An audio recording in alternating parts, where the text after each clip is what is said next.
This is after the flag, and wow, what a thrilling afternoon we've seen. A wet and wild Japanese Grand Prix, a flag-to-flag thriller, which in the end was curtailed after 12 laps, but we still crammed a lot of action into those 12 laps. Lewis Suddaby and Simon Crafar here to talk you through all of the key issues and talking points from that race, and believe me, they were plenty. The MotoGP World Championship, if it wasn't alive already, it certainly is now. Jorge Martin, the winner of the Japanese Grand Prix. He closes the gap even further in the World Championship to Pecco Bagnaia. It is now just 3 points separating the two.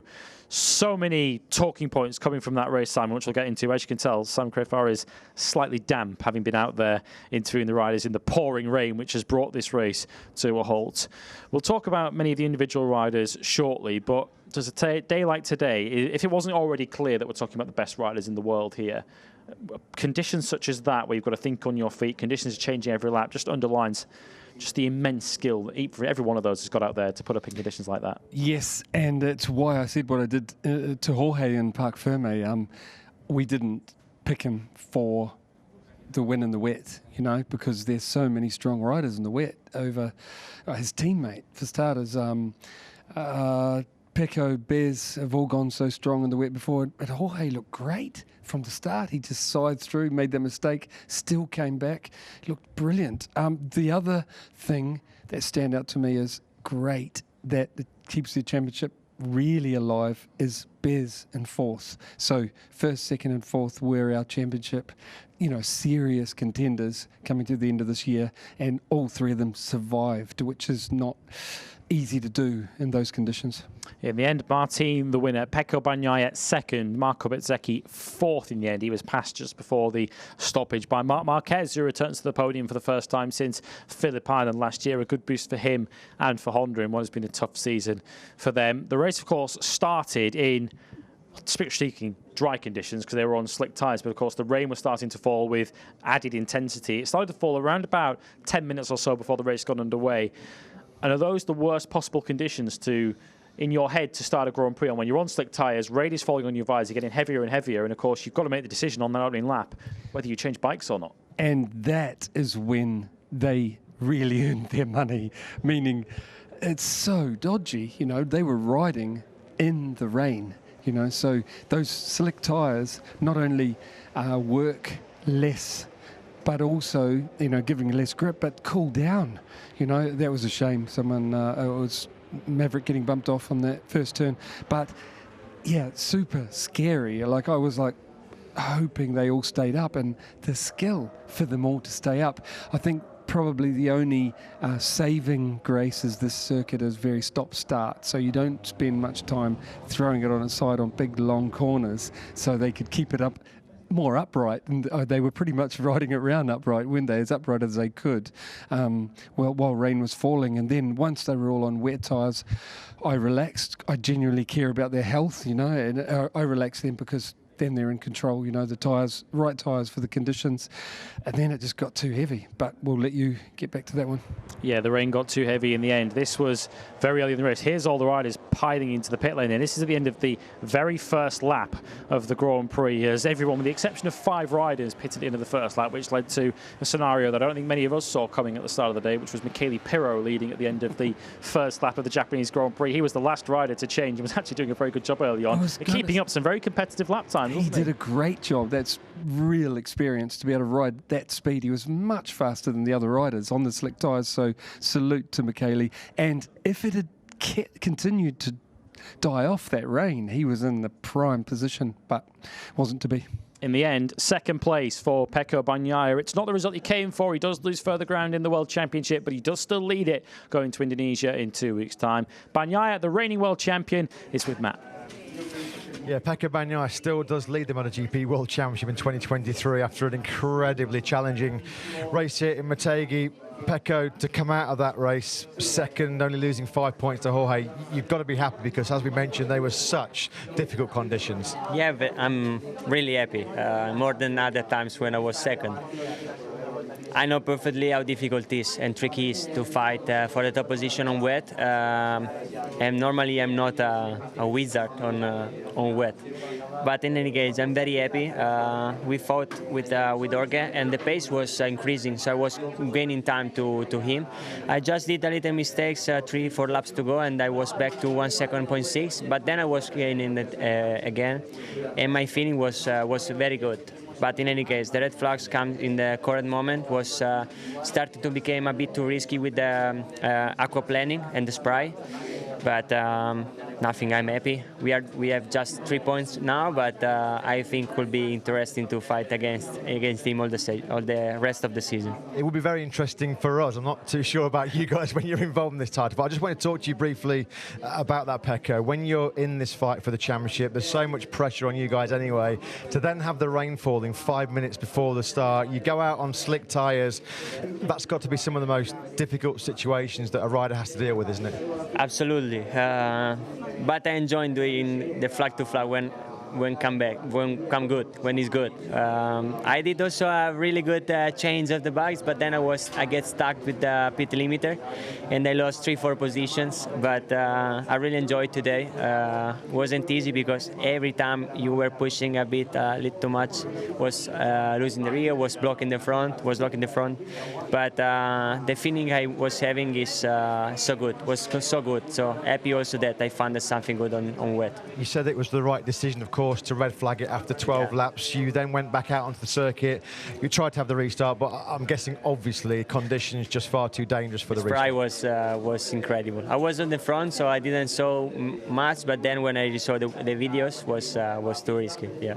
You just talked about the championship. We have to mention it, of course. Now it is down to 3 points. That pressure is building. Mandalika in 2 weeks' time. It's going to be a pretty intense final 6 rounds, isn't it? The fight between you and Jorge, not forgetting Marco, of course.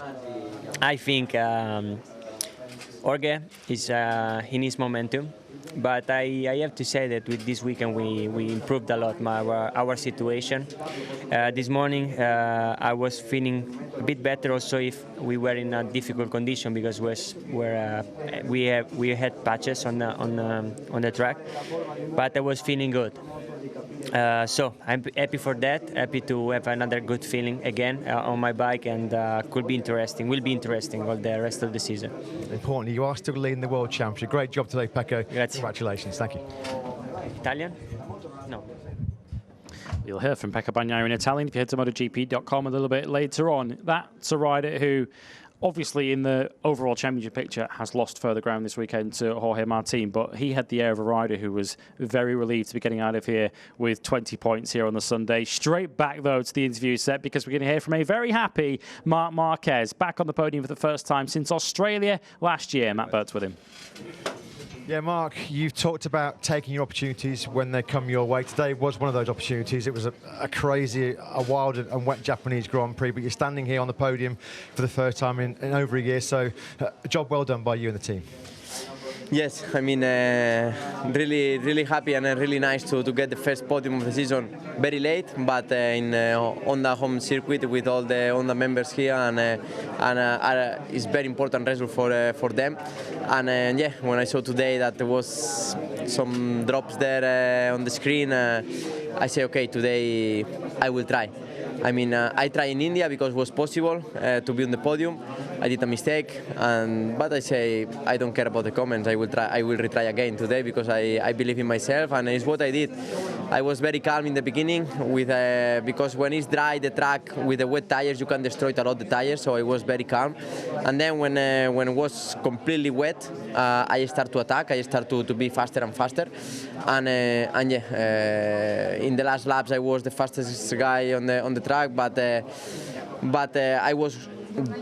I don't know if the only one, but one of that I put my hand up because was a lot of aquaplaning and was dangerous situation. So race direction, take a correct decision. Yeah, you weren't the only rider actually, Mark, but it was Marc Marquez back all in again today. Mark, you've got so much experience. You've been the master of flag-to-flag races in the past. You knew how the rain was starting to fall heavily, but were you tempted? Was it in your mind to maybe stay out? We saw so many riders come in at the end of the first lap, but did you think in your mind it might be worth the risk to stay out for a couple more laps?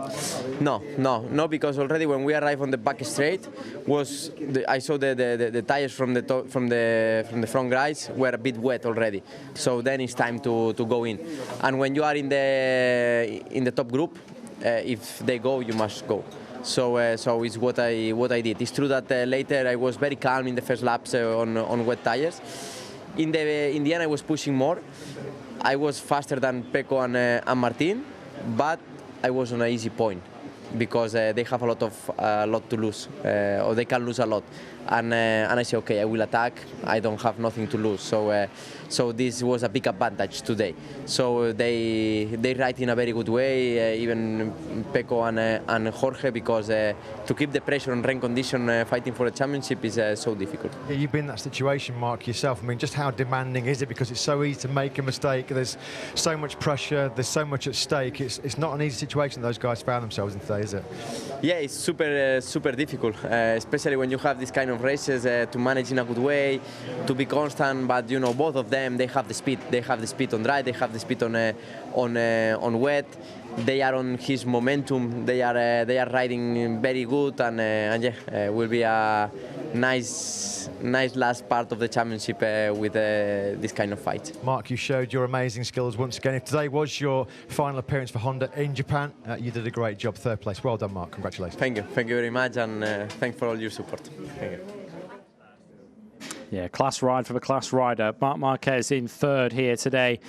And he did allude to the fact there that, of course, he didn't have much to lose from a World Championship point of view, and the guys in front of him did. But in conditions like that, where there's a real uncertainty, you get the feeling he really relished the opportunity. The winner, though, in the end, Jorge Martin. A spectacular performance. He dominated in the dry in the sprint last time round in India, and he now takes the double in the wet. Jorge Martin, your race winner, is with Matt. He is the race winner. It was wet, it was wild, but it eventually was wonderful for Jorge Martin. Jorge, congratulations. Before we talk about all the drama that unfolded, 3 points behind Pecco in the championship. What are your thoughts about that? Well, for sure we are close in the championship, but I think we arrived in this situation thanks to our mentality to keep pushing, keep putting pressure on him, trying to win races and enjoy the moment. No, we are winning races in MotoGP, so it's like a dream, and we need to keep dreaming till the end of the season. You said you were a little bit nervous before the sprint yesterday. How were your nerves before the start of that Grand Prix? Because it must be the worst case scenario for a rider. You're fighting for the World Championship, you're on the grid 5 minutes before the start on slicks, and you see the rain start to fall. I mean, that must have been so tense. Yeah, it was super tense, but I think the most difficult moment was when, half of the first lap was already done. It was raining a lot, and we were on the slicks. So I was trying to be smooth, trying to be clean, but I didn't know what to do at that point, so I let Jack and Pecco overtake me. And when I saw they were stopping, I said, okay, it's time to stop with them. I was feeling good. I was in first position of the ones who stopped, but I almost crashed on second corner. So, a lot of things happened to me. I was already then afterwards in sixth, but I was able to have that confidence, even managing the tire. I had a lot of grip, and I understood really well, I think, the situation. So I was able to go back to first position and then make this little gap that helped me to win the race. So hard to keep your focus, keep your concentration, but you did it so brilliantly, Jorge. Coming out of turn 10, I think it was, your drive, your acceleration was absolutely incredible. Was that the key point of that race? Because coming out of a 10, you were superb. Yeah, I understood, I think, really well, as I told you, the situation. Normally, if you go maybe sometimes full gas, it's even worse. You have to understand your maps. And I felt that even managing the tire a lot, I was able to have better drive, a bit of rear brake also. So, I think that how I was accelerating was the key of the race, because in braking I didn't feel a good feeling. I was losing the front every corner, but on the drive I was much faster than the others. So I think was the key to win today. Super hard conditions, obviously the right time you feel to have it red flagged. Yeah. Well, I mean, the first time was, I think, the best solution because we were on the limit. Then I think was really risky to go straight away on the track. And I was, it was strange that we went so fast back to race.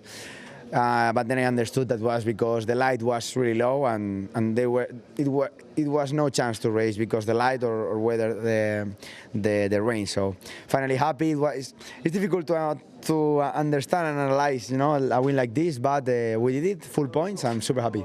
We saw how happy you and I think relieved you were as well when you were coming down pit lane. You saw your mechanic saying, it's over, you're the winner. I mean, I guess it was a mixture of joy and relief at that point, Jorge, wasn't it? Yeah, sure. I mean, I was super angry because I felt that the condition was on the limit because the light and the rain. So I was angry because I couldn't see, but then I saw my mechanics out and you know, I saw that we won, so super happy and yeah, let's go to Indonesia. Wet with rain, but most importantly, wet with some race-winning Prosecco as well, Jorge. Many congratulations. Well done. Bye-bye. Martin today, in terms of his ability in the rain and also his ability to handle the intense pressure that was on him today, how much have we learned about Jorge Martin today? Not just today, over the last events, Jorge's been exceptional, like really, really good. And pretty much since just after Catalunya, he's clicked, end of Catalunya, and he's on a roll. And if he can keep this going, it's going to be very hard to stop him. The other thing, looking from Pecco's side, is he knows if he can just stay with him and lose minimum points to Jorge, his turn will come again, you know, or Jorge will make a mistake under pressure. So, but it's really good for us, you know, because it's close. And very quickly before we go, Marc Marquez, who we heard from there, third place today. A lot of talk, of course, off track about Marc Marquez, but today he did his talking on it. Yes, and I've got to tell the viewers I've jumped camp, and I don't do that easy. I really thought he'd stay, but some events over the weekend, looking into Mark's eyes at his debrief, I think he's going, and I don't say that lightly. You know, that's genuine. It's only a gut feeling, no proof, but I think he wants to win again. It's not about the money. Well, that could well be the big talking point between now and the Indonesian Grand Prix in 2 weeks' time. For more reaction, head to MotoGP.com. If you want to hear reaction from the top three in more detail, stick around live because the press conference is next. If not, we will see you in 2 weeks' time for the Indonesian Grand Prix. The MotoGP World Championship is still firmly on. 3 points between Bagnaia and Martin. We will see you in Lombok.